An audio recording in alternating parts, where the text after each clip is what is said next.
Chapter 2. A Ghost Among Ghosts. The sun had set even further, and more of the sweet typies, both children and adults, were more anxious than ever to commence the main candy hunting event. Pretty much all the tents had been set up, not just in the town plaza, but even out on other surrounding streets and the neighbouring grass fields. With still some time before the sun set completely and the moon rose up, some of the sweet typies occupied themselves with playing games in the pastures. Momo, for instance, was chasing her other two friends near the valley's wooded areas, particularly on the grassy area right behind her school. All of them passed the remaining time until the festivities began, and by challenging one another to a game of tag. As at the current moment, Momo was winning by tagging a friend and evading tag back longer than the other two. She was having so much fun that she actively had to pay attention to keeping her hat from falling off her head. At the same time the playing was happening, a lone soul was peering out through the attic window of a run-down house at the end of the school's backyard.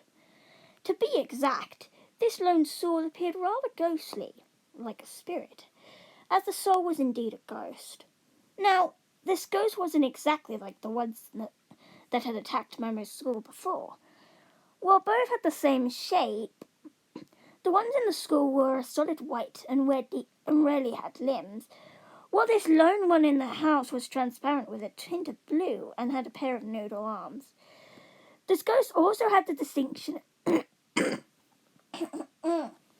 the ghost also had the distinction of being calmer and quieter than that of the more aggressive school invaders. Turning away from the window, the lonely ghost drifted over to a mirror to stare into its reflection. Knowing it was a ghost, it was also in a reflection of how its kind had been known by the non-ghostly creatures for years and years. Remembering the troubles its kind had caused for so long, not to mention their takeover attempt at the school not too long ago, made the little spirit slump. Unlike the other ghosts, this one felt no urge to destroy or invade, but as far as it knew, there were no other ghosts like it.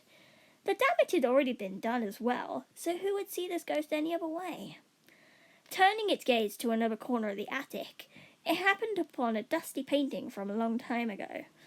The image was a bit of a sensory overload to look at. Images of large-sized ghosts with leery eyes and sharp teeth terrorizing little bunch of sweet typies, sadistic grins of laughter on their faces while the sweet typies were that of abject fear. The little bluish ghost shook its head from looking at the picture. It didn't want to be reminded of what it was, what people thought it was.